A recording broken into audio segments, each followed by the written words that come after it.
ti folja më herët për dashin, normalisht unë kam kurreshtje shumë për dashin se jam vetë, po tashmë të gjithë që përna shohin, se cili do dojë të di për shenjën e ti.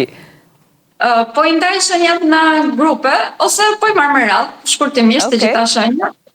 Gjithsesi po përgjigjem pyetjes së parë, cilat janë shenjat që do të jenë më të favorizuar gjatë sa veri? Shenjat më të favorizuar gjatë sa veri janë shenjat e ujit, ose më të themi janë shpeshi dhe gaforja, sepse akrit mund ta ketë pak të lodhshme, duke qenë se drejtuesi i tyre është në retrograd, por gjithsesi këto dy shenja janë vërtet shumë të favorizuara. Ndërkohë që grupi imi, i cili është më i favorizuar, janë shenjat kardinale, të cilat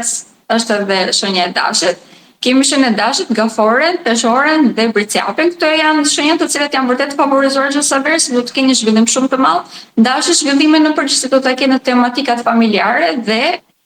mund të kemi edhe një, nëse dëshironi për shembull të bëni me shtëpi ose keni pasur probleme brenda shtëpisë, gjatë sa veri do të femre një përmirësim të dukshëm të këtyre temave, pra, ndoshta mund të merrni kredi ose mund të merrni ndihmë nga dikush në mënyrë që të rregulloni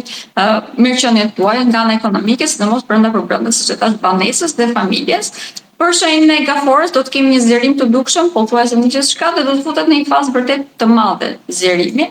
Ndërkohë që peshorja do të jetë më tepër fokusuar tek karriera, ku më duhet analizojmë, mund të kemi dhe ndryshime të shumta, mund të gjejnë në rrugën që nevojitet ose nëse nuk kanë ndier mirë te karriera e tyre, tashmë peshorja do të futet në një fazë ku do të kemi një rritje ose një ndryshim të madh për mirë, pikërisht në lidhje me karrierën.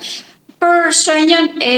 bricjapit mund të kemi martesa, fejesa, është në fazë, domethënë që do të kemi një zgjerim shumë të dukshëm dhe pozitiv në lidhje me këtë temë. Ndërkohë që kemi edhe shenjat e fikse. Shenjat fikse në këto momente mund të jenë pakës të lodhura, jo pakës, janë goxha të lodhura, sepse kemi Plutonin, vendosur tek ujori, por gjatë muajit korrik, më duhet të them, sidomos do të jetë një muaj shumë pozitiv.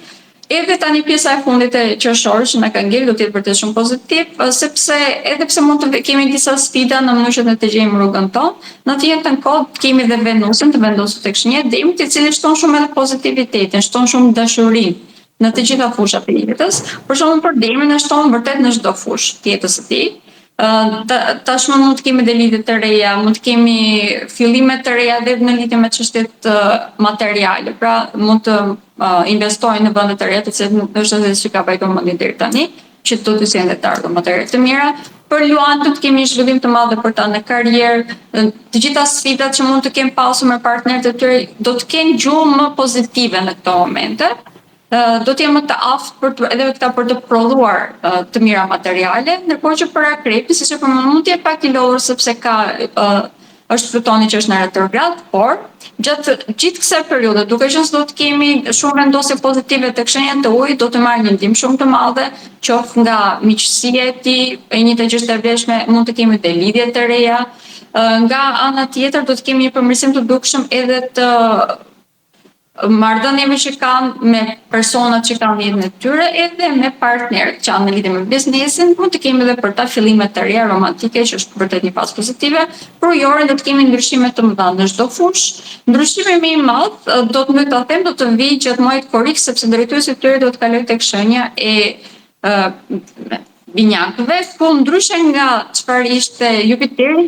Urani dihet shumë mirë tek shenja e binjakëve, prandaj do të kemi një ndryshim pozitiv